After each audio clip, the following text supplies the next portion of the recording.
Hey everybody, clickety clickety clickety clickety. Today it is me, Jeff Fuller from Fuller Embroidery Works, and that guy over there, Matt Enderley from Patch Raise, and we are coming live to you on Tuesday night, which is our normal time. And the intro was a little short. I'm not going to blame anybody, but one of us might have forgotten to hit the go live button till like 3/4 of the way through, and I was like, why is that drop up down box still there? Technical difficulties. Is it technical difficulties when it's human error? Well, just go with technically. Technically difficulties. There you go. But if you are in the comments, go ahead and let us know that you're there and where you're watching from. And today we will be digitizing live, and I have just emailed the file over to Matt.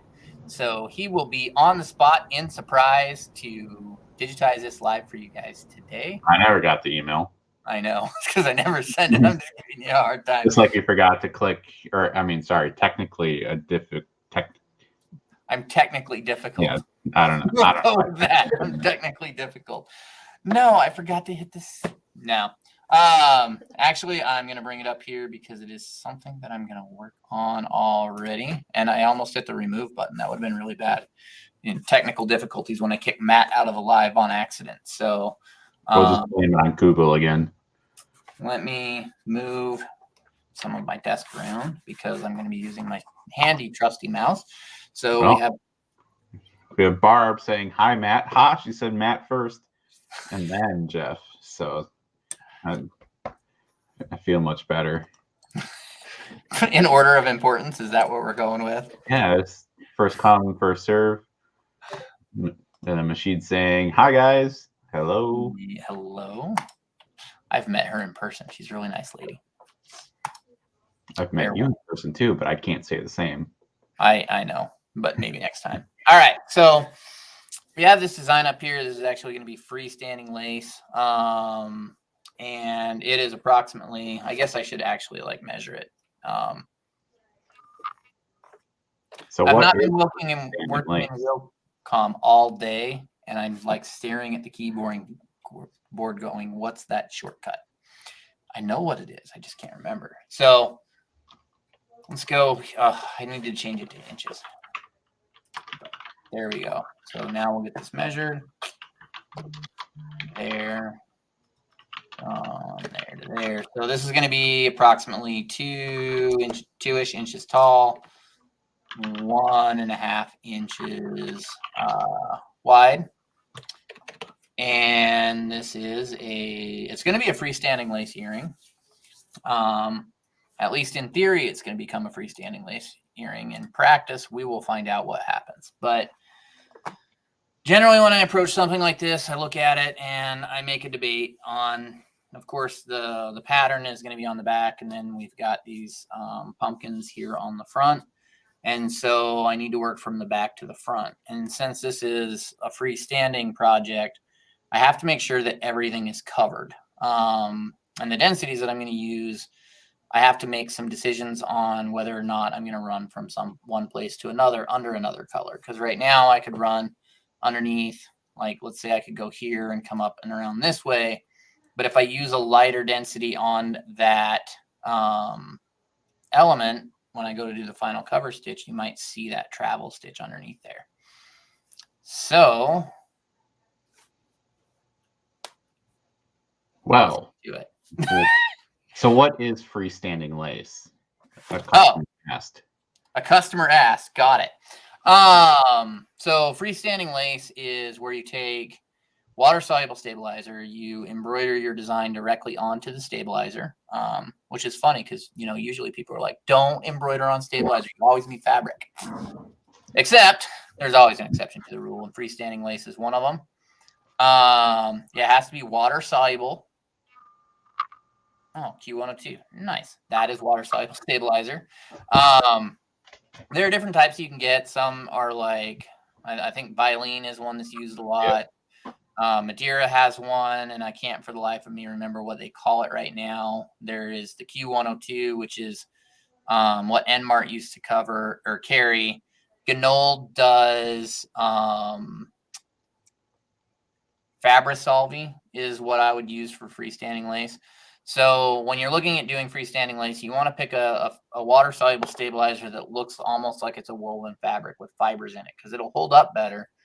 You can't use a water-soluble topping that's way too thin. Badge Master is not really made for that. It's But not really for a light fill. That's more for a heavier fill. right, Whereas you have, water soluble is the opposite primarily. yeah. You have to be careful with anything that's like a film like that if you over perforate around the edges, and it's going to separate and you're going to have problems with that. So I guess we should catch up on some comments. Not it. Okay. I'll click. You read. All right. Ramona says, evening, working in the background here. Hello, Ramona.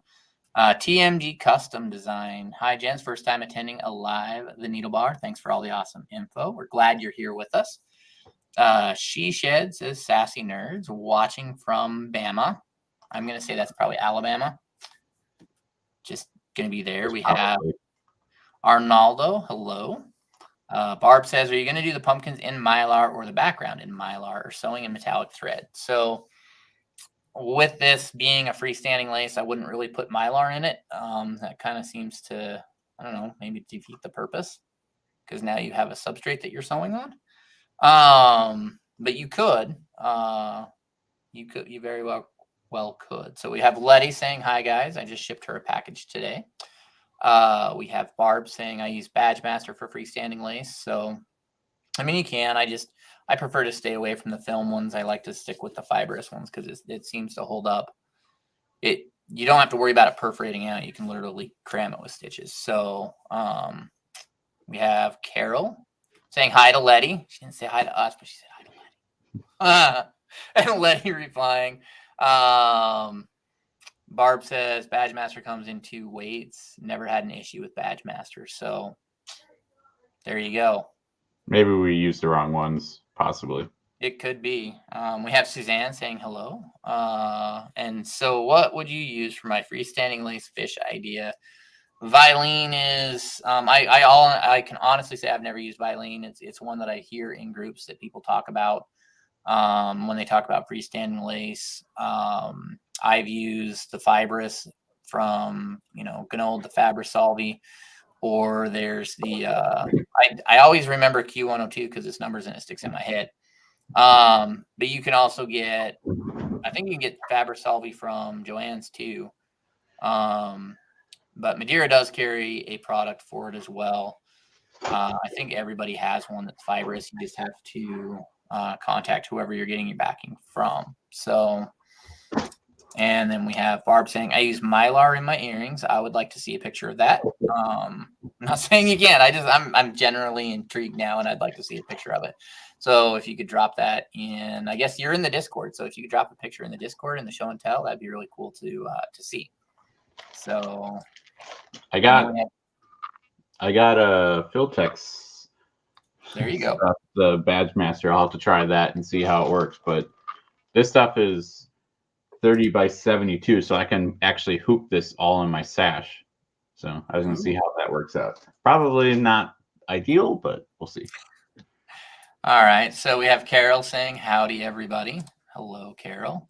And with that, I guess we'll go ahead and start throwing some stitches. So I guess you guys get this because I've sat here and I've looked at this design for, I don't know, about 10 minutes before I came in, and the decisions of what I want to be the background and what I want to be the foreground and how actually I want to support it all, I've come kind of at a standstill. So there are a couple of different ways that this can be done. One is that you're going to do basically 4 fills, which I can show you very quickly because it's fast.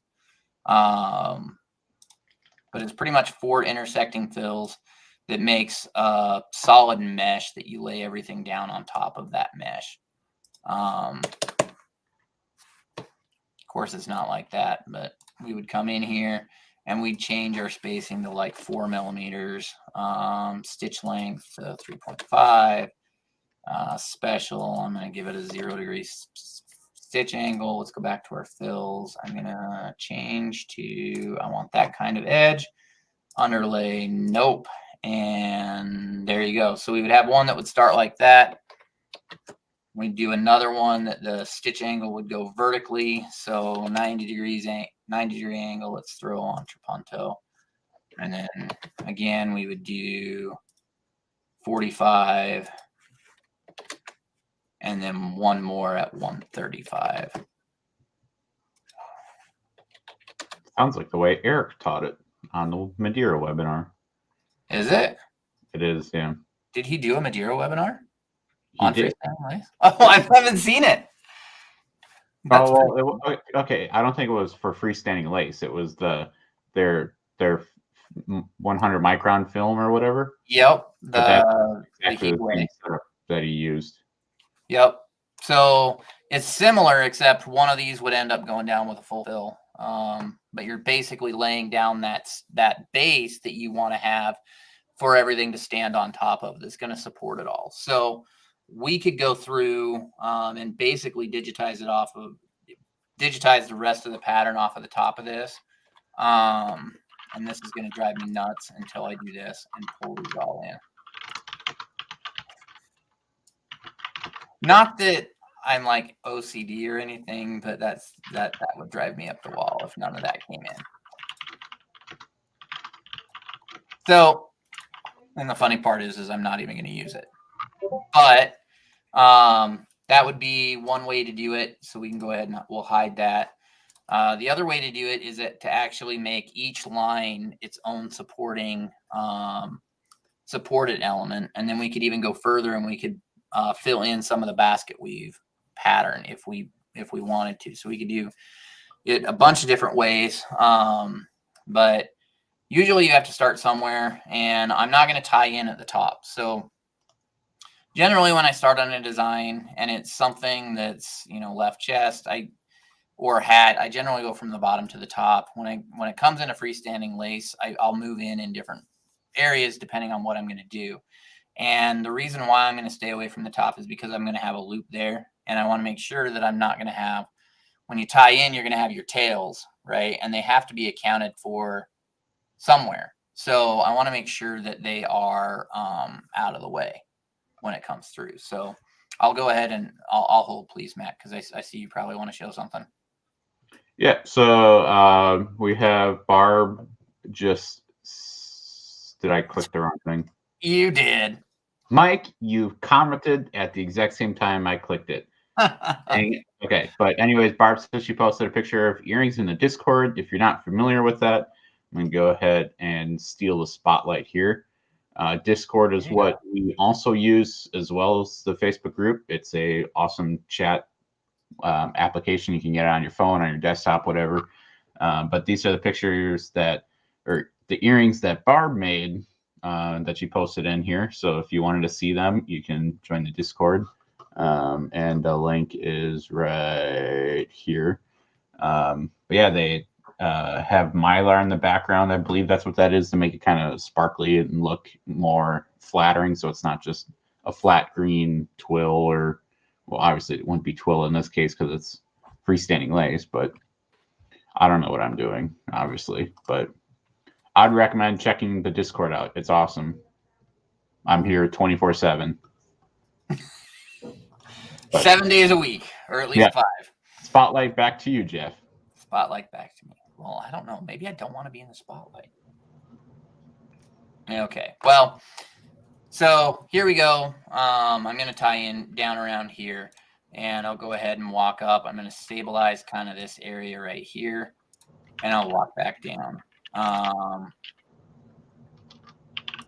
then I'll kind of come up the other side here. And for this, I'm going to jump over in. I want to make sure that I am going to support this a little bit. So I'm going to put down just a few passes of thread. And then I really like to use the satin here. And I'm going to change this all back to metric because it's going to drive me nuts if I don't have it. I'll set it to 1 millimeter. I don't want any underlay. So I want to be in control of the underlay as we go forward. So I turn that off. The special's there, the fill, it's at a 0.38.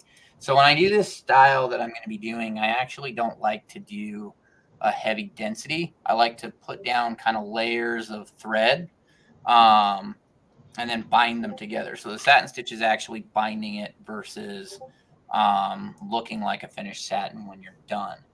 So I'll go ahead and come here and I'll drop down. And then when I come back, of course, to this area here, I'm going to make sure that I get that. I'm actually going to go to like a point, maybe a 0.6. Not that you could really tell. And now we're going to come back here. And I'll go down to this side. And I need to make sure that, again, when I get to these intersections, I'm putting something there for the stitches to grab onto, because I need to make sure that, of course, everything is suspended. I'm going to actually bring that back one. We'll go back to the freestanding or the satin. And now I'll come this way. And I'm going to come and make sure that I grab onto that with the stitches. And I'll make just a little area that I can tie off of there, so that I can come back and it gives me something to anchor onto. So we'll come down to there. It kind of makes me wonder how auto-digitized freestanding lace would be. How to auto-digitize freestanding lace? How that would act. Is that even a thing that you could do? I don't know. I don't know. That sounds like an interesting thing to try, though. I don't know if I'd want to run it on my machine, but we could definitely set it up and run it on your machine. Need to. Yep, there you go. All right, so we're going to bring a couple comments. So I'm going to bring Mike's back up, even though he sniped me earlier. So he can't listen much. He's running errands. He should have said running earrings, but missed opportunity for the pun there. But yeah, match that bobbin. Definitely got to make sure you use the same color bobbin. Otherwise, if you're doing a red color and white on the backside, it's probably going to look a little weird. So, or use a and it's like a lot of people, they use those Filtech magnetic bobbins, and Filtech, for those of you that don't know, they sell top thread as well, it's the Glide brand, and they sell matching magnetic bobbins and matching bobbins that are pre-wound to their top thread colors, which is kind of neat. Sorry, I'm not going to distract you too much. You're still reading comments, and we'll comment. Oh, fun today, so we'll let it think for a half a minute. And okay, well, we'll continue with the comments. There you go.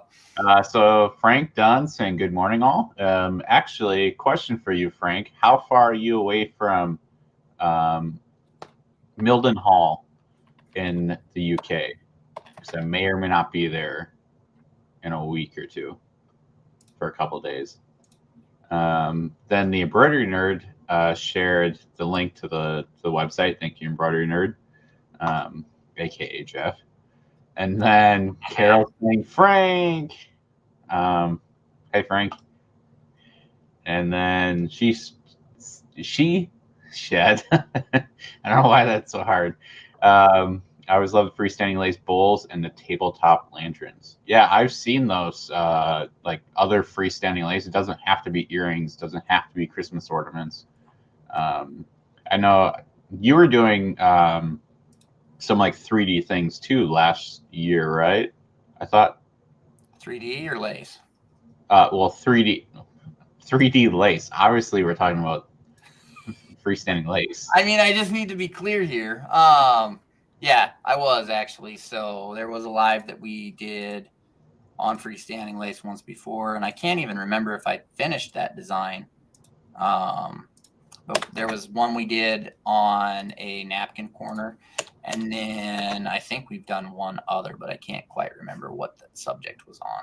Yeah, I don't remember what it was, but I thought there was one where you like made it where it would stand up on a table or something. But oh yeah, I don't think I did that. Either that or I saw it somewhere, but I'll give you the credit for it. I mean, I know Embrilliance has a module, I want to say, that like their Christmas module where they were making reindeer. Yeah. Okay. Yeah, stuff like that's exactly what I was picturing. But yeah. Then we got Dustin saying a little late, but good evening, gentlemen, and good evening to you. Barb is saying, love the colored Filtech colored bobbins. I have a drawer full of different colors. I don't have any of them myself, per se. I only have the black ones because that's primarily what I run. But I'm sure they run exactly the same as all the others, just that it's, a different color. Frank is asking where. It's Mildenhall, over by St. Barry Edmonds or Thetford. I have a feeling it's like 3 hours away from you, but I will have a rental car, but I highly doubt that the other 8 people I'm with would really want me to take the rental car 3 hours to go meet someone while they're stuck on base. No, they could be stuck on base. Yeah. Actually, we'll be in Cambridge. That's right, because there probably won't be any room on base. But yeah. And then Shalata. That's probably a little easier for me to say. Barb saying 3D freestanding lace butterflies. That would be interesting to see. I don't know if you got a picture of that. Drop it in the Discord. Maybe we should do a competition. Who can do the coolest, objectively coolest design in freestanding lace? Between me and Justin, it should be a thing. Justin. Yeah, there you go. Lace off. Everyone else can do it. No cheating. But if you come up with an exception to the rule, that is allowed, but no cheating. Cheating is also allowed. Then Nikki saying, will each line in the lattice be a satin stitch? Oh, sorry. Let me reread that. Will each line in the lattice work be a satin stitch? There we go. Yes. Easy answer. That is where we are at right there. So each one is driving in at a different width. So all of these holes will be visible. They are most definitely loopholes as we call them, but they're 2-point. They're 2 millimeters apart, 1.8 millimeters apart. So there will be a little bit of space in between there. It's just I'm going to be supporting it a different way than if I would have just done a solid flat fill, I guess. I mean, I don't know. We'll see. We're 22 minutes into this thing, and I am that far. I mean, honestly, you're going really slow because it's on live, but you're actually moving along pretty quick considering it's a live. I mean, you're going slower so that people can see it, but I'm not using my pen tablet because normally I'd fly a lot faster than this on something like this, especially since that Wacom showed up at my door. It makes things a lot faster. That is for sure. And then I've been watching the comments, obviously. Are you, when you're doing the design, are you trying to work from the center out and keep like branching out? Spreading it. So I'm not. Yeah. I'm right now as it is. I've walked up this way and I've come back this way, and then I started kind of working my way in this direction, and I'm going to come up and around this side and move around the outside of that, and I'll come over here and work my way back. So I'm kind of pushing it to the left, and then I'm going to go up and push it to the right, because the last object I want to sew is going to be the pumpkins. So that you get one color change. You're going to run all of the black, and then you'll run all of the orange. And since the orange is an inner element and it is freestanding lace, I can't throw down stitches there to stabilize and push out, because it would all be visible in there. So, but that's where you could use was it Madeira's wash away thread?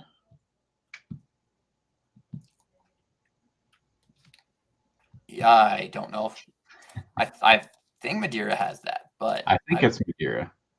I've never ordered it, so I don't know. There you go. Maybe it's something worth trying, but also if you digitize it properly, you probably don't really need to worry about it, as you said. But okay, so I was answering Nikki's question. Actually, that was before, and then that was my question. Swinging back, saw a gorgeous freestanding lace Christmas tree a couple years ago. It was amazing, and that it was tabletop size, but definitely amazing. It is always really cool to see like embroidery not be your typical left chest or hat logo, where it's 2.5 inches or 3 to 4 inches or something like that. Actually having something sitting on a table or on a wall in a picture frame, something like that, is always really neat to see. It's just that it's different than what you normally run into. But I'm going to guess that Jeff would concur with the statements, as he is deeply invested into the beeps and boops. There's no beeps and boops. I mean, there are, but no, I think I like that too. And actually, there's been some of the designs that I've sewn out for Lee Caroselli's webinar that my wife wants to frame them. So she wants to actually, we were talking about how to frame them earlier. But she wants to take those and frame them up and put them around the house, because it is something different and unique when you go into somebody's house and you see something like that. So there you go, home decor. So far we've gone this far and we don't have but one trim. So we're doing pretty good. Now I'm just going to continue to run here. And if you notice, I'm actually plotting my points so that, like, if we come in right here, before I came this direction, I jumped over the top of those other threads to bind it to those threads before I came across. Because if you don't do that, it'll pull apart a little bit when it goes to actually wash out. And these are things that I've learned from very much a lot of trial and error. Yes, take it for what it is. That's why I should watch the lives here, because instead of you, well, how many stitches are you at? So right now I'm at 1,600. All right, so that's not very much, but multiply that by like probably 4 more times yet. So 5,000 stitches that you'd have to run, and then it doesn't turn out. So you go back to the drawing board, redigitize it, and that's a lot of time that you spend. Let's wait for Wilcom while it, again, likes to think. Oh, there it goes. It caught up. I'm surprised it does that sometimes, because I've got like 64 gig of RAM and a really beefy AMD processor. But it likes to think sometimes. I feel like it's something in the background of your computer that's doing something, because like my external hard drives will spin up every like 30 minutes or so when it does like a index or whatever, and then it'll hang Wilcom for a second, and then it'll come back once they fully awake. But I don't know. That or Google just trying to destroy all your evidence of being an awesome digitizer. I don't know. Oh. Okay, and then where were we? Nikki's saying loophole. There's loopholes everywhere. Mike is saying, how's Jeff going to get a flat one to stand up? Well, there are ways. We just... Yep. We're not qualified. I can do it. I know how. Nikki asked a question for freestanding lace. What is the most colors you can use, or that is recommended? So the next question is going to be, is it a home user with a single needle embroidery machine that is perfectly willing to change the color 92 times per design? Or are they running a multi-head where you only want to use what you have on the machine? But going back to the real question, Jeff, how many colors? Is this one going to be? No, just what is the most colors you can use in freestanding lace? I've seen them upwards of 15 colors. I've seen some actually go over that, depending on, like, somebody said 3 standing butterflies, freestanding lace butterflies. Yeah. Those tend to have quite a few colors that go into them. So I've seen it anywhere from just a couple to upwards of 15, 20. So Mike's saying my joke fell flat. I totally get the joke. Yeah, he just needs to check the Discord. That's where I commented on it.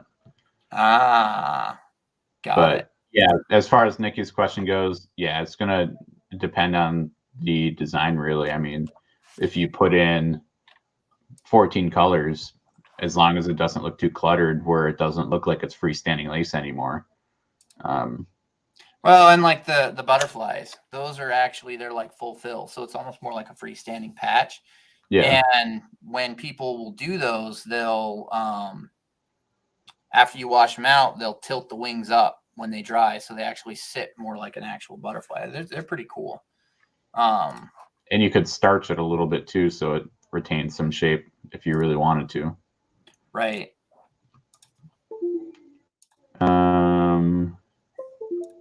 Okay, well, something just disconnected on USB on my computer. I was gonna say that's not my computer, so it's not my problem. And it is disconnected again. And it's back. There you go. Gremlins. Okay. Letty saying, have you tried that dissolvable 3D puff? Wonder if that would work for freestanding lace. I don't think you have any yet. The stuff that I think that's Floriani stuff, the 3D puff. Yeah, I've got some. I haven't used you? it for freestanding lace, but I've heard that people have used it and has been successful with it.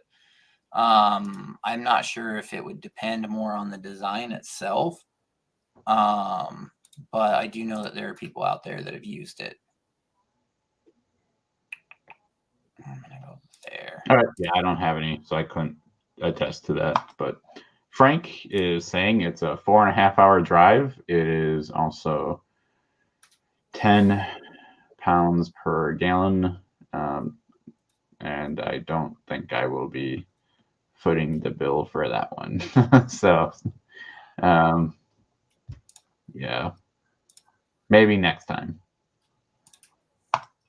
Because that's a lot of gas is a little lighter. Yeah. Okay, I thought it was funny.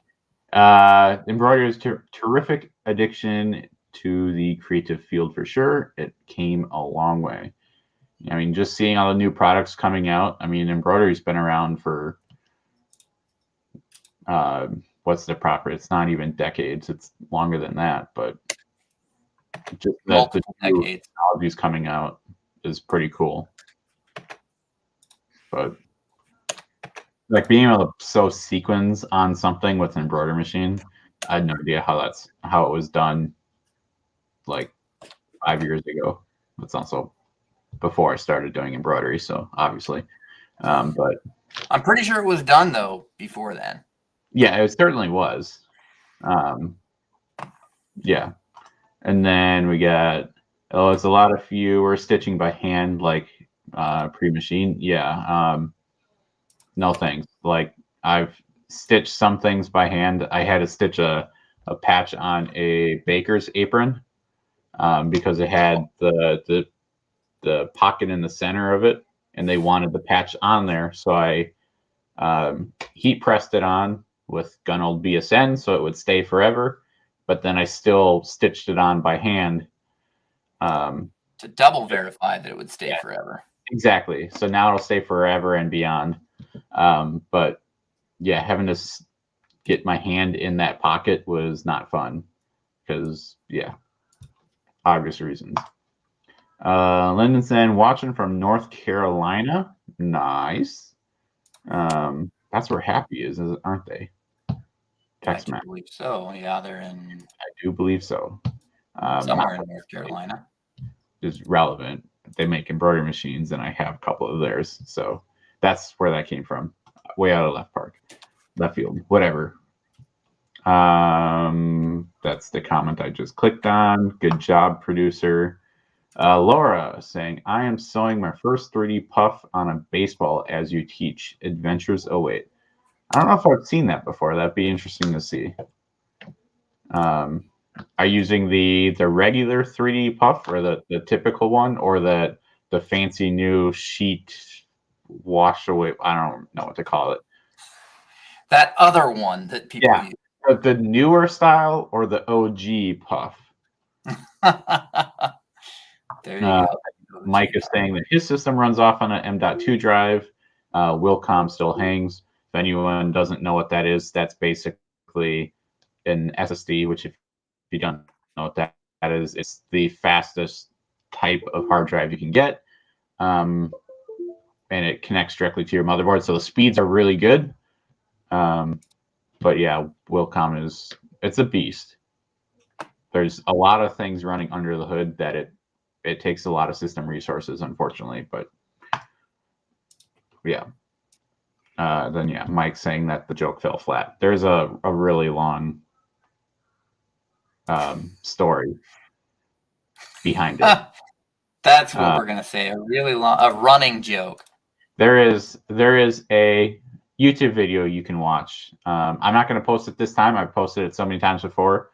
If you go through all, 78 of our weekly Facebook Lives, one of them might have a blooper in it where Justin may have said something that has become a internet sensation in the embroidery nerd area. Highly recommend you go watch it, or emvnerd.com/flat embroidery bloopers. Might also get you right to it, but I didn't tell you that. And then Barb saying 3D freestanding lace birds, lots of colors. Yeah, I can imagine, especially if you're doing birds that have lots of colors. I had one on the tip of my tongue. I forgot what it's called, but yeah. Like hummingbirds have a lot of variation, I believe, depending on what one you're looking at and your level of color vision blindness, but we'll go with that.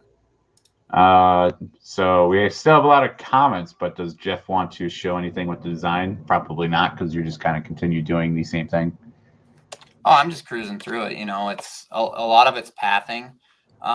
There's where I'm at, where I'm going, and where I plan on going next. So when I'm looking at it, I'm thinking to myself, I've come this way, this way, this way.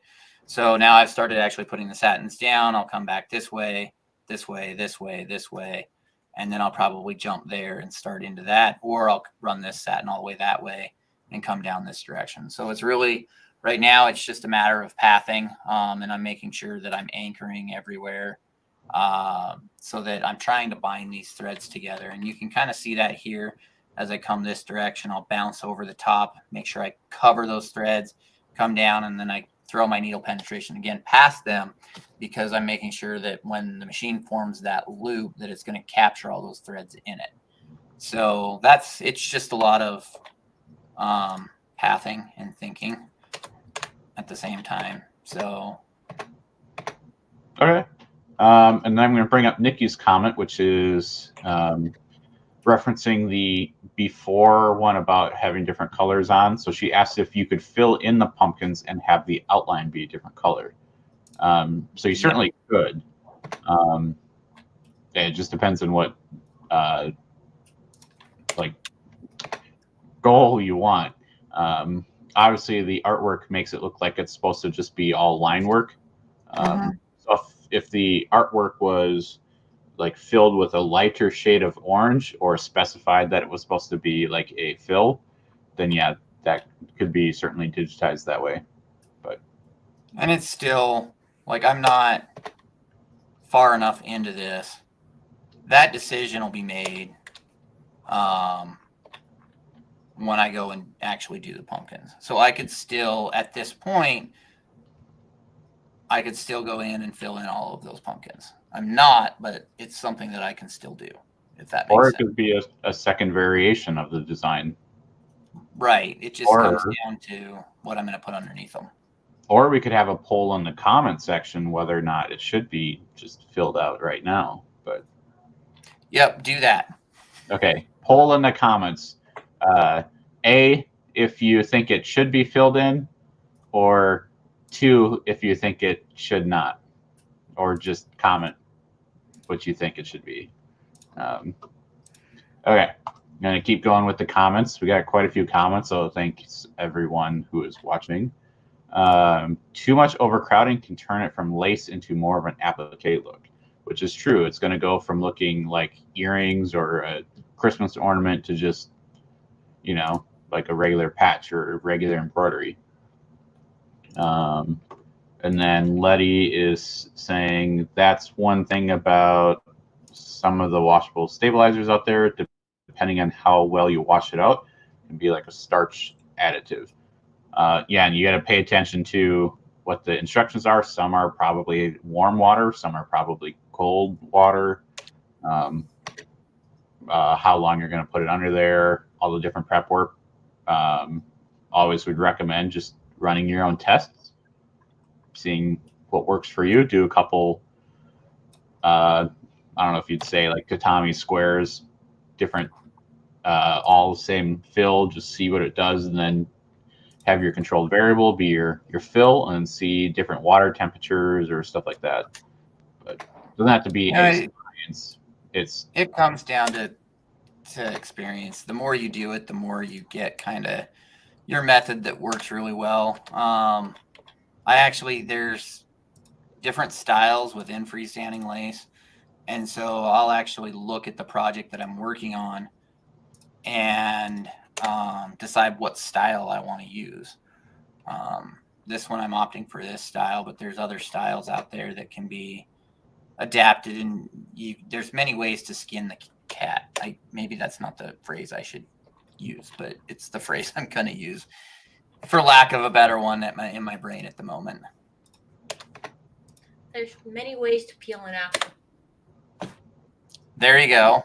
I totally said that. You saw my mouth move and everything. Yeah. So how many ways can you peel an apple? That's the question. But we're going to move on.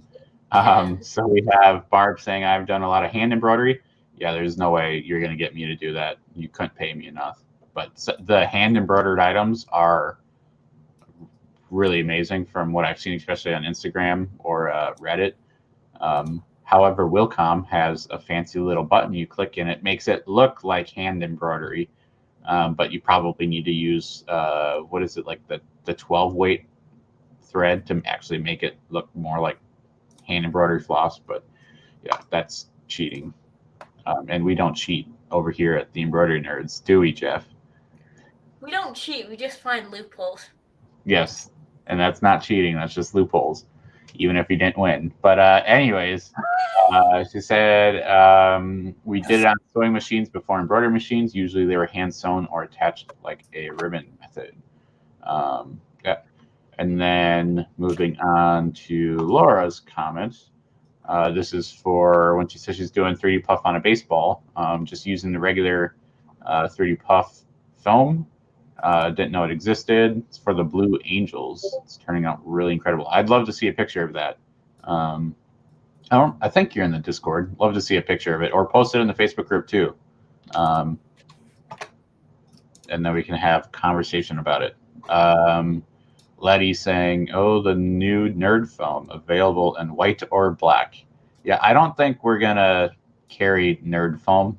There's too many vendors out there that have their own. We do have the twill. So if you saw us at Applique Getaway, we had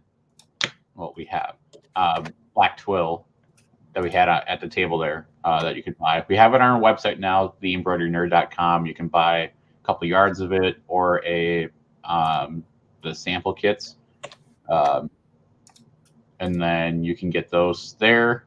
And there is rumor going around that white twill may be coming in next week. Maybe. Most definitely. I thought Jeff was going to make a face, but no. I've heard nothing. Okay. He'll just be surprised when a pallet of twill shows up at his house and he has to get it in. It'll be great. It's not a pallet. I mean, I don't know what you're talking about. Well, it also probably doesn't come with some of our own stabilizer either. But yeah, I don't know what I'm talking about. I don't know what you're talking about. It's only classified top secret. So right. So we can mention it on live, right? So we got another question here for your design. Will the earrings have holes for the hangers or tiny hidden attachment loops? I mean, everywhere there's not a stitch is going to be a hole technically, but I'll let Jeff explain the less.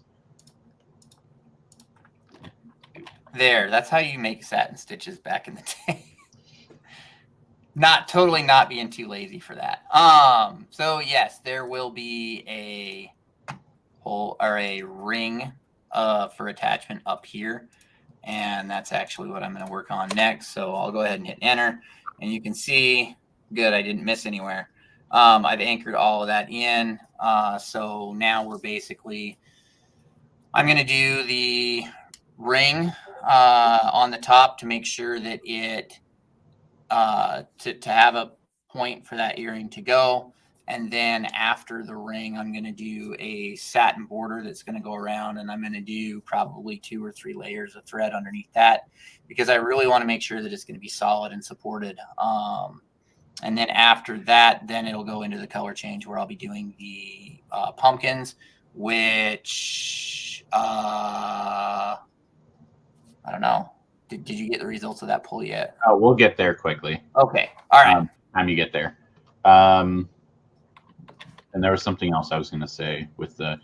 I was just going to clarify this. If you're watching this and you're wondering why he's using green instead of black, it's just because the green is a high contrast color. It's very easy to see it when you're digitizing. It's not a typical green color you use. So even if you are using like a grass green or some, whatever seagrass color, whichever brand you're using, they all have like 15 million different names for a typical green. It just makes it very easy to see that that's the actual color you're working on right now. And then he can change it to black when he's all done. But no one asked, but there's always someone out there who is curious and just doesn't know to ask. So you're welcome. You. Hey, you with the hair. You? They Me? do that on what is it, Odd Squad, the cartoon? Hey, With the face. or hey, you that's sitting way too close to the screen. Yeah. What is the Pink Panther movie? That was on there too, but yeah. Toucans or birds of paradise. I'm guessing those are the colorful birds because Toucan Sam is definitely colorful. That's Fruit Loops for those of you who don't know. But I have a feeling everyone here knows that. So, except for Adam, maybe. No comment. Okay.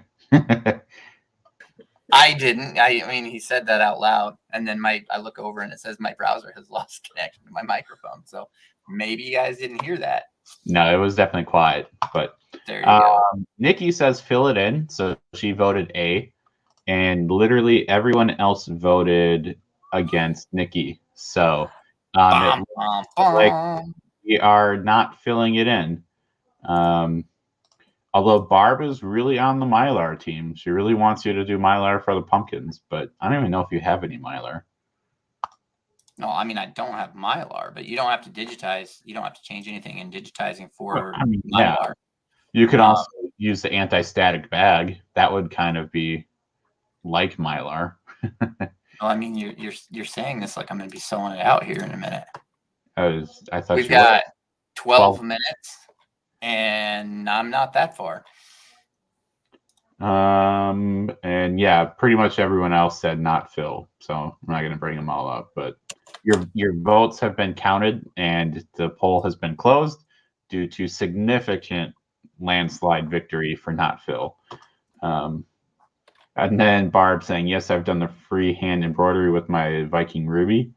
Actually reminds me, my first deployment I did, they had a patch shop out there in the desert, and they would do the embroidery on it just by moving it around with their hands. So we ordered, I think, 30 patches, and every single one looked different. In fact, the patch I got, his face looked like he got ran over by a truck, just the way that they moved it. So that was definitely interesting, but I guess they didn't actually have embroidery machines. They were just using sewing machines. So, and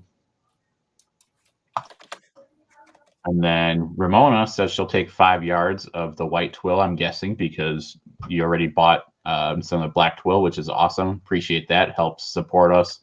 Because, yeah, these lives are free, but it takes time that we could be, working on our businesses, actually making money. So that's really awesome. So thanks, Ramona. We'll get the white on the website soon. I mean, if we have white coming, I think the cat's out of the bag for that one. I mean, technically, there was a shipping Tracking them. notification, so it's just a matter of time, I guess. Yeah, we'll see. Watch, maybe we were bamboozled and it's not going to be. Maybe it's just more black twill that has a sticker on it that says this is actually white twill. You're just colorblind. I don't know. Gluten free. Yeah. Yep.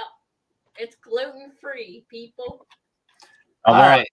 saying that means it has to be legally binding, so we in no ways back that statement. Okay. Don't eat the twill. Yes, don't eat it. You won't have to worry about it. Yeah, don't eat it. It's not good. All right. So I've got the black area done. And it's funny because when I first did this, I hid these rather than deleted them. So when I first zoomed out, I'm like, where the hell did all that come from?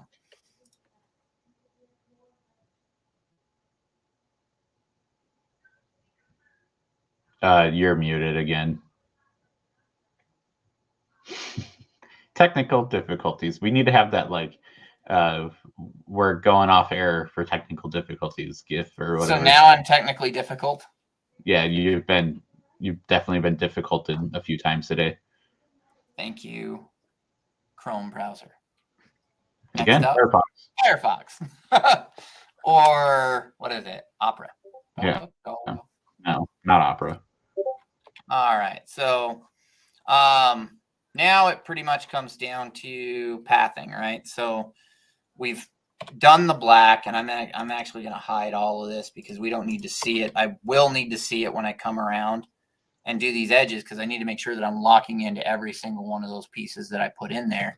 But looking at this and pathing, so we have objects that are not supported, which take a little bit of consideration to do.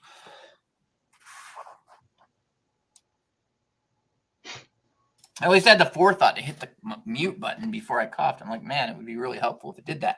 All right, so these objects that are here, you can see this object here, this object here, this object here. These lines are all, come on, Wilcom.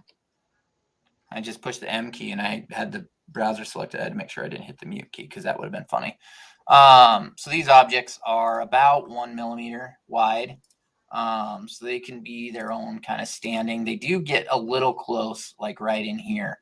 So to do these not filled in, I think that was the vote, right? Not filled in. Correct. Right. So I'm going to have to drop a stitch like this direction to help support that. And I'm probably going to have to actually shift this over just a little bit so that I have a little more gap right there. That one I'll have to throw a stitch there, throw a stitch there, throw a stitch there. So this is the type of planning that I do when I actually path these things. So I did look at this, and I was more concerned, honestly, with pathing the outside than I was with pathing the inside when I was initially looking at this. And so now it's coming into the considerations of where do I need to go for the actual pathing and to make sure that everything is supported. Because if I do this piece right here, this is what, 6 millimeters. So that's 3/8? No, 5/8? No, that's more than a half an inch. It'd be 3/8. Yeah. Because it's more than a quarter. So it's more than a quarter of an inch. And if I do a single element that's more than a quarter inch and I have it laying there, that's going to be something that after it's washed out, you're going to have to actually flip and position to make sure that it stays there where it needs to be. And because it's not supported on either side, when you do actually go to put that into the position that you want it to stay in, you're going to have variation going left to right anyway. So it'll help to throw a stitch in there for that. Some of these shorter ones here, they you know, I'll drop a couple stitches like that and it'll be fine. Standing. This one I'll just connect down to there. And so really I'm just looking at each one of these and deciding, you know, how am I going to make sure that it's supported when it actually sews together. So top, can you just connect the top piece? Okay, click on that one. Oh, sorry, distracted. You're the one that's supposed to be getting all the comments. Well, you're chatting to yourself. So, of course, I'm going to zone out. I'm going to throw my flip-flop at you. That's wrist support. Don't have children. This has been your thing. So, where did you leave off, Matt? On the comments. Oh, I clicked the button. Here we go. Oh, can you just connect the top piece and the bottom piece on those two lines? And I can do that too. I can drag those two together. This is more what concerns me right here. And actually, I'll do a measurement because they are 0.49 millimeters apart. So I'm on Wilcom, right? Okay, my mouse is moving.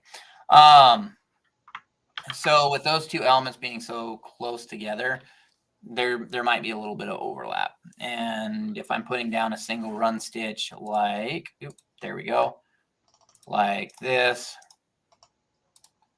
and I'm too close to this edge, like if I come over there and then I come and do this piece here, we'll just, for lack of a better term, we're just going to show you. So, no, not that one. Hi, Matt. Where'd you go?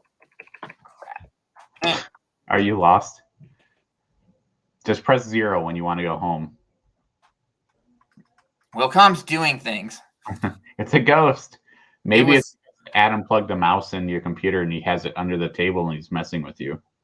Don't give him ideas. But Matt, I need to find the little USB, the wireless USB thing for my extra mouse. You're welcome, Jeff. Thanks, Matt. I appreciate you helping my life get a little easier. I'm pretty sure he could just tap on your Wacom tablet too, and that would move the mouse over there. Yeah, I could, but I'm not gonna. I'm just This is gonna. what, third time? Yes. Technically difficult. I mean, it's a good thing I saved, right? Oh, yeah, I didn't save. No, you didn't. That's okay. That'd be good if we do it again next week in a different way. I bet you that's what it's actually doing, is it's doing the autosave. That could very well be. I think if you go into your server room, your computer hard drives are probably spinning up, and that's probably what it's doing. No, because this would be local autosaving. But it scans all your hard drives. Oh, well, then maybe I should just connect my server drive. So yeah, there we go. And I'll go there, and then of course I'll come back, and if I come too close here, there's a chance that if this stitch throws over that line or that stitch throws over that line, then it's basically just going to be bound together. So I could just do them in a way that they would already be bound together and plan on that and give it kind of a more of a structure. But you know what's fun? It's end time. Oh, that's exactly what you would say when you don't want to finish it live. No, that's exactly what I'll say when it's end time. It's end time. That's when we say drop a 1 in the comments if we should continue until he's done, or a B if we should close it. Got it. Brutal. And I'm going to go back through a couple of the comments. We'll cover them real quick if that works for you. Let's cover them because this would take me another hour. That's what I don't think people are realizing in the comments is that we're going to. So Gina's saying, would you consider an overall netting in the shape of the 3D pumpkins and do the detail on top? So I think that's like your 4 millimeter density, 3.5-inch stitch length Mm-hmm. in just the 3 shapes there. Mm-hmm. That's basically what they're asking. To me, that was filled in. It was filled in, like fully filled. Then is that what people were thinking? Because we only got one vote for filled in, and for me, filled in is the mesh. I don't think it's 100% filled. I think it's just to give it texture or whatever. So it's not just, but hey, I'm down. Even then, it's only 2 filled votes out of 14 or whatever. So and then I'm gonna go back up. Gina also said, sounds like Adam has already learned that payback is tough. Just remember, Adam, your dad's been on Earth a lot longer than you have. On what? Just can we not include him? You go back over there and play Minecraft. That's what I'm doing. And then Kingsbury Craft says, third time's a charm to will come almost locking up. Okay, and we're gonna count the poll. So 1, 1, 1, 1, 1, 1, 1. Well, Jeff, looks like you better clear your calendar. Yeah, I heard that.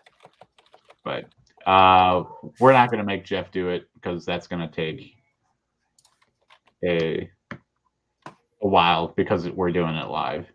Again, Jeff would be done in like 5 minutes if he wasn't doing live and didn't have everyone watching him and observing him. But yeah. There.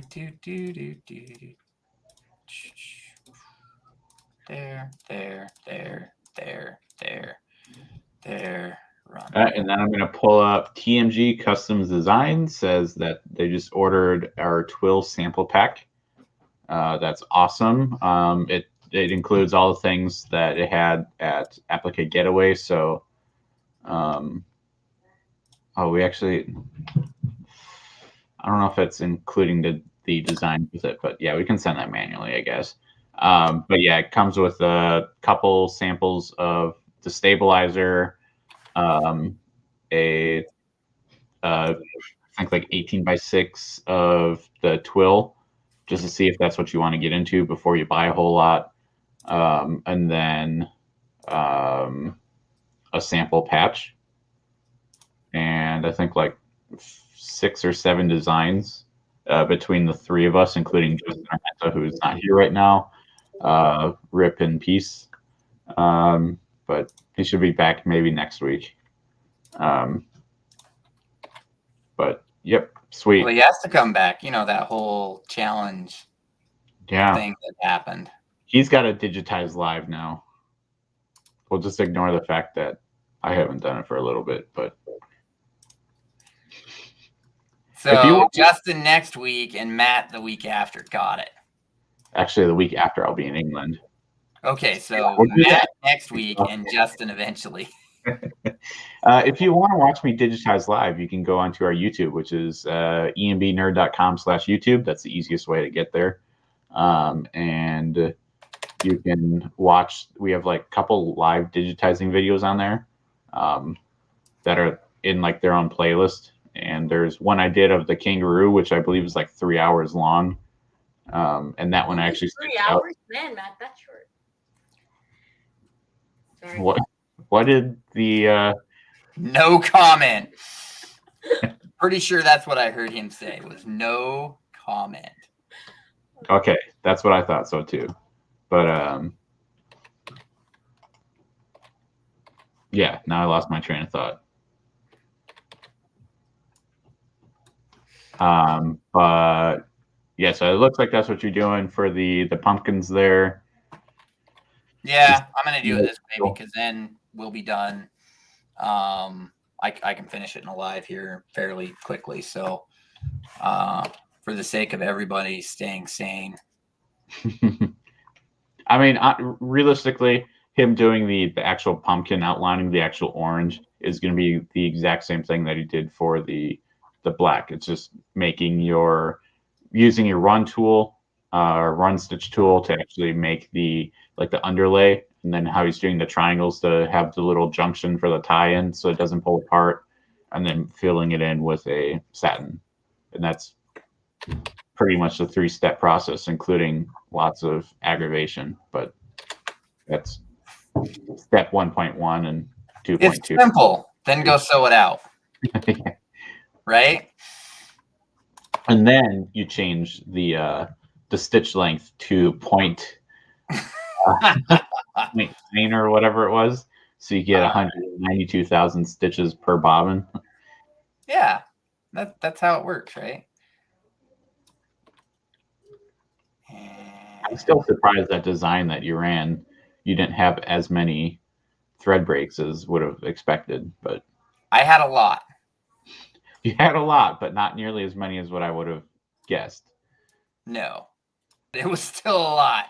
I was definitely questioning the sanity of whoever told me that doing that was a good idea. No comment. And then we have Nikki saying, I am pretty sure he is frustrated with the designer of this earring at this point. I think he's going to plead no contest. Does that mean if I plead no contest, then I automatically win any said contest? Well, I think that's how it is. Got it. I mean, you can't lose. And if you don't lose, you win. On it. I like it. We're going to go with that. Let me get the right tool.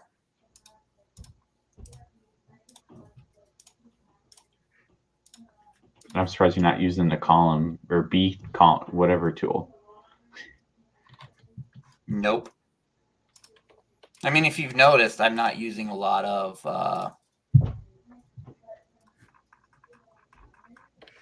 tools. I'm basically just using, for the most part, it's satin stitch, run stitch. We just did the complex fill in the middle. Hold on, server's contemplating life decisions here 7 minutes later. Yep. I think that's probably a good point to call it. Yeah. You hit this icon. You think I should save it? Yeah, probably. You kids and your saving. Yeah, I don't know why someone 3D printed the save icon, but oh, I mean, we had a lot of people here that were like, go for the whole design. So we'll wait here for the program to respond, and maybe I'll do file save there, and now I'll go file and save, and I'm gonna drop it to my desktop, save there, and now at least it's saved this design one on my desktop. So because we put down this mesh, it's actually a lot easier to do all of this now, because I can simply just do it like you would a normal design. I'm just going to use the standard satin. Well, I'm going to use the width that I want to, which is 1, which I've got pre-programmed in there. And it's just going to be coming around. And again, doing each of the components and just making sure they overlap a little bit. all right. I think, yeah, that makes a lot of sense. And plus, I think I actually like having your light netting. As someone called, I forgot who it was. Gina said it. Because it's not 100% fill, so it's not going to like completely draw your eyes to it, but it won't be lost in the background because it's not all open. It just gives it like a happy medium. As Bob Ross maybe would say if he did digitizing and embroidery. We'll go with it. If Bob Ross could have said it, then it's got to be true, right? Yeah, that's definitely true. Until independent fact checkers deem me accurate, we'll go with it's true. But I think if you're wanting to end it here, we could. If you would just be willing to show how you're doing the junctions again, because I think that's where most people are going to have issues when they're digitizing. Because yeah, you're just basically putting satins and run stitches under it, and pathing it. But I think the biggest one is preventing those shapes from pulling apart once you wash it away. So I think if you can show that real quick in the junctions, we would be really well off for this live, if you would agree. If I would agree that would be a stopping point. All right, so you're going to get my full attention here because I need to know exactly what you're talking about, and I just want to clarify. Let me put it that way.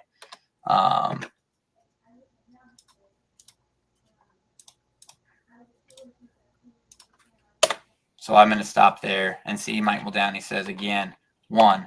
So you're talking. You're muted.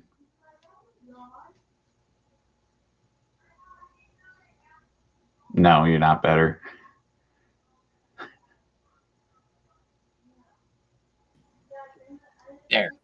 There you are. I need more USB ports, or I need more working USB ports. Yeah. What I'm thinking is if you show how you're doing the run stitch, and then when you get to the end, you do the little triangle part, and then you satin back, and then just do another one that intersects it perpendicular. If you can show that real quick, just off to the side. So basically make a T. So you're talking about when I'm running like this and I get to an intersection, I do this triangle. And then I come back. Yep. And throw over the top. Attempt to throw over the top. Sometimes you need to. It really depends on the design.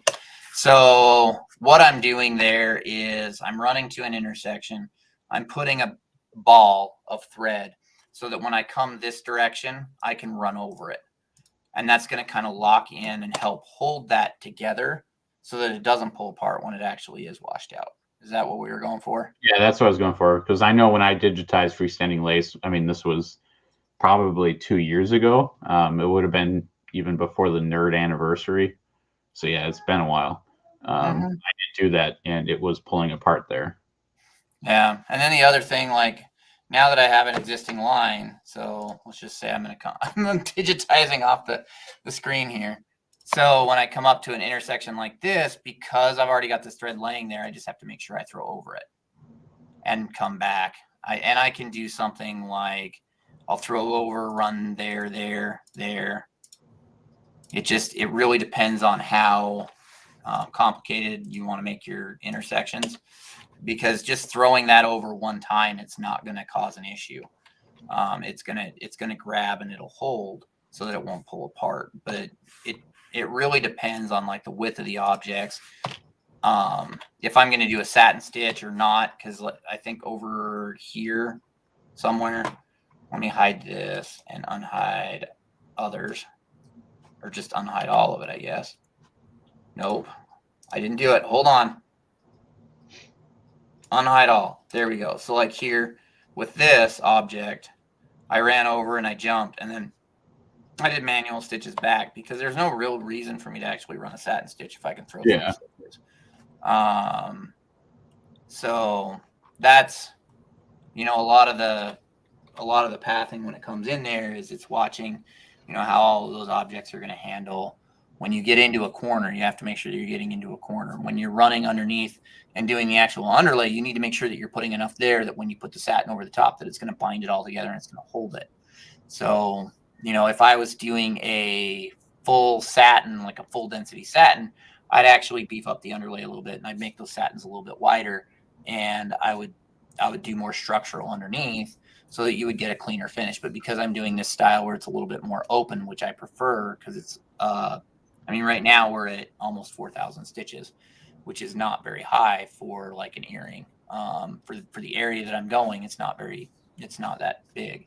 So I prefer to do a little bit more of the open style where I lay down thread and then bind it all together versus, I've seen people that they'll do like a satin or a zigzag with edge run underlay and then like a tatami underlay, and then they'll do a zigzag on top, and then they'll drive a single run down on top of that, throw a full satin on top of that.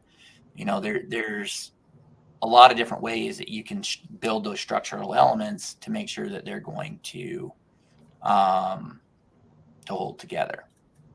Yeah, that's where Gina's saying the T-lock will not be too bulky when the satin's added. That's absolutely true, because that T is gonna kind of shrink in a little bit with your pull effect of the stitching, so it's gonna be a little smaller in real life. But well, and when you wash it out, your stitches are going to eventually hit that relax point where there's not really any tension on them. So it will kind of shrink up, but you're making sure that you have something there that when the stitching, when it's washed away, there's something to hold it all together. So, yeah, I mean, I just have to finish. I'll probably pull out, looking at this pumpkin, if we zoom out to 1 and we dim the art, looking at the pumpkin, that might be too much detail. I might have to pull out a few of those lines so that it looks a little bit more open and like a pumpkin. But those are all things that I can do when I finish everything. I can take another look at it, because a lot of it, like all this center run underlay that you see here, is all manual underlay. There's no underlay underneath these. There's no underlay underneath those, so I'm physically putting the underlay, which it helps me too, because I have to manually path the underlay too. So when you're looking at it, if I just relied on the software to path everything, I might not get the same number of run stitches underneath the satin as I would, if you let the software path it, it might run half of that satin more than the other half. And so these are just things that I can sit back and I can look, and it makes me think a little bit more in depth about the design as I'm doing it, and making sure that it's all going to pull together. And therefore, when I sew it out, it's not going to wash apart. I've done enough of them that the only thing that I'll really be looking at is when I get to the washing out part, is did I put enough push compensation? So there's little elements in here that I've already got my eye on, that I know may or may not be a problem area when I go and go to wash it out, and it might be a slight adjustment that needs to be done inside of the file. So I've already analyzed, I've got the pathing, and I know there's a lot of pieces I'm extremely confident about, and the ones that I do need to double check, I'll know that once I wash it out. And seeing when you wash it out and watching how it pulls apart, if it does, or holds together, physically seeing that, will let me know which direction I need to move the nodes to make sure that's not going to be a problem. So that was a really long explanation. Good. Yeah, I think just watching you digitize this kind of shows the difference in between buying freestanding lace designs off of Etsy, where they may not have as much production experience if they're just a home digitizer who has software, who has artwork that they can convert into digitized files. It looks like you're adding a couple more practices and physics and science into it. There should be like a bachelor's in embroidery digitizing, but oh yeah, there might be one day. Hopefully not anytime soon. That'd be a tough one to go to, but yeah, it's just when you're looking at it and you're going through there are things that you have to consider when you're doing freestanding lace that you don't have to consider with other things. And so it's just making sure that you're catching everything. You're going to make sure that it's all going to latch and hold together is the big thing. So I probably have, I don't know, another 30-ish minutes running into this design, and I clicked on it, and it just decided that I was going to have technical difficulties once again. So yeah, I've probably got another 20 to 30 minutes into this design at least, with doing the detail in the pumpkins. And then I don't know if I'll sew it out tonight. It's 8:21, and I've got a couple of orders that I have to throw on the machine and get them running too. But I'll definitely get it sewn out, and I'll post a picture of it after I finish it up. I'm going to pull up Nikki's comment real quick, saying that from a designer's point of view, this has helped her understand things a lot better. Yeah, even if you don't do embroidery, and just watching in and learning how we actually digitize, probably would help you out a lot. Seeing exactly what elements we're going to say right now we're not going to be able to put in, I think is one of the big ones.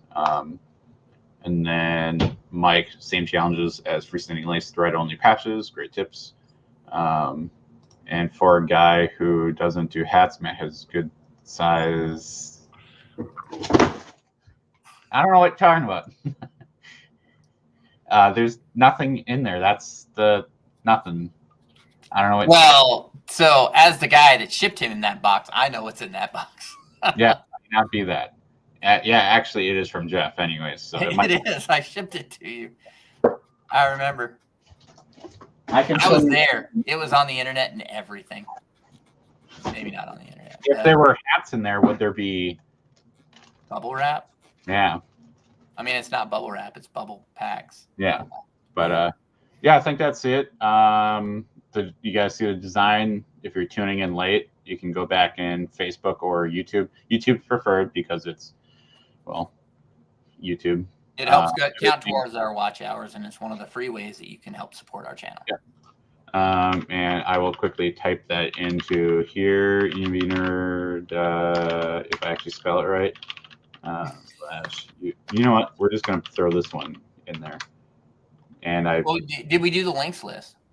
There you go. I just put the wrong link in, and that one won't work. So don't click it yet while I go create that shortly. Really? All right. So while Matt does technical difficulties, he'll get that. But as we close out here, I'd like to thank you guys for sitting with us as we went through this design. I hope it helped you guys out. And, your great mapping and illustration. Thanks, Matthew, Jeff, and you stay over there, Adam. But no, I'm glad it helps because that's really what we want to do is further the knowledge of embroidery and in embroidery to help everybody have a greater understanding. So we appreciate you guys hanging out with us. As far as upcoming things, I don't think we have anything upcoming that I'm aware of. We are going to be bringing in white twill. I'll just go ahead and say that right now. It should be here hopefully by the end of the week, and we'll have that added to the site shortly after that to complement our black twill. We also will have a little bit of stabilizer as well coming in with that. But that is pretty much our announcements coming out of this live. So unless you have anything else, Matt? No, it's just add on to the stabilizer and the twill. Yeah, buying from us supports us. If you haven't realized, we're pretty darn close to 5,000 members, and I mean like probably less than. Last count I was at, it was 20 members shy. Yeah. So that means chance for some giveaways when that comes around. But we've been a little busy, so we haven't really publicized that much. But yeah, so getting support through the twill sales, all those stuff from AG would be great. And then we can do some really good giveaways. And I already said that. I may have not totally woke up. All right, so let me grab it from here. So if you guys are watching on Facebook, make sure you go to our YouTube page. That's Embroidery Nerd on YouTube. Like and subscribe. If you're not in our Discord channel and you want to be part of the conversation, go to embnerd.com/Discord, which are all in the links that we have there in the embnerd.com/links. So with that, if you are not in our Facebook group and you want to join or you want to invite somebody to our Facebook group, make sure that they answer all of the questions. We do use that to screen. If they don't answer all of the questions, they won't get in, and it's as simple as that. We don't block so that they'll be able to reapply, try to join again, but they will have to answer all of those questions. So with that, that is Matt Enderly from Patchphrase. I'm Jeff Fuller from Fuller Embroidery Works. We're both here representing the Embroidery Nerd. Thank you guys and have a great night. Bye.